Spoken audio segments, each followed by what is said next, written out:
Hello tea timers, how are you? Today I've got this lovely organic pineapple tea. Delicious. It has something else in it as well, but I can't remember now. I don't want to run back to my kettle and look for it. So today I'm just going to talk a little bit, I'm not going to babble on too long, about watercolor washes and why we use them. Now, a wash has nothing to do with your laundry or being clean.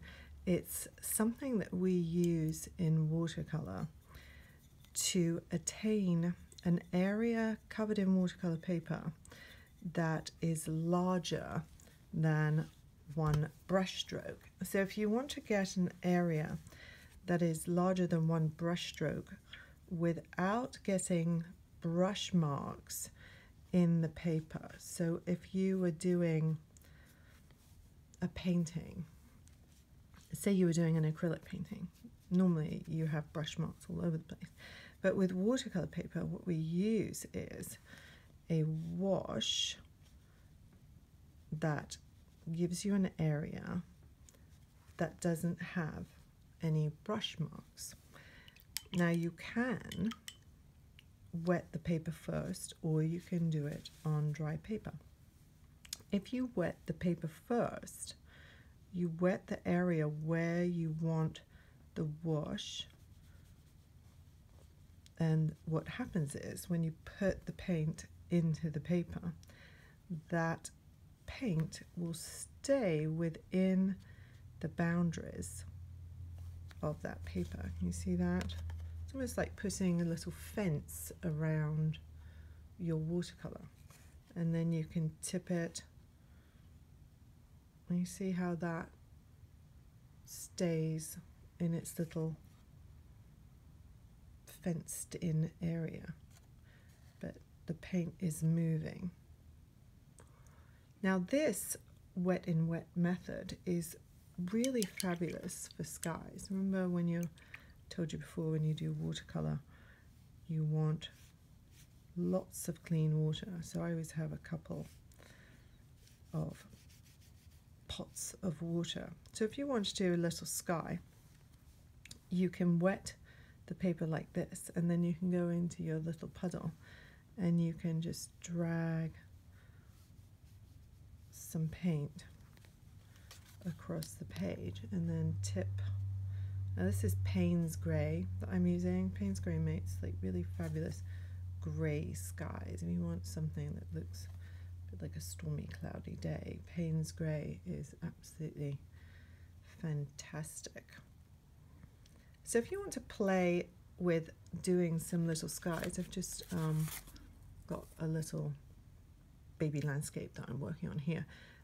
Here's the sky bit, and then I did a wash with just the hills after that. But if you want to have a go at doing a little thing with skies, make yourself a template with a 3.5 by 2.5 piece of card, or like an index card, something simple, and then a 2.5 by 2 piece of card, and then you can get your watercolor paper and you can measure out the 3.5 by 2.5 and then make a little shape with the 2.5 by 2, and then give yourself a third of that for your sky area, and then a little hillside too. This is very, very simple, and it's something that you can have fun practicing with. And then what you do is you tape it down.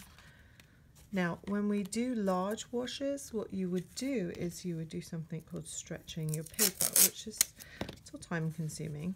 So the fun thing about working with something small is that you don't have to stretch the paper because you're not using globules of water.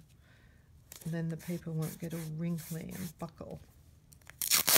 And you can keep practicing and practicing. So you can do lots and lots of skies. You could just do one little rectangular sky and do the whole thing as a sky if you want.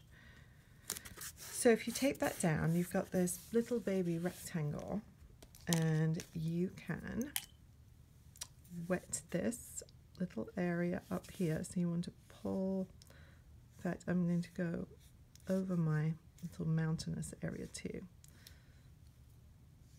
And just damp that. Don't put too much water in, because if you put too much water on and then you just plop that little bit of paint right on, it will be like a racehorse going right out of the gate during a race, and that paint will just go and go crazy.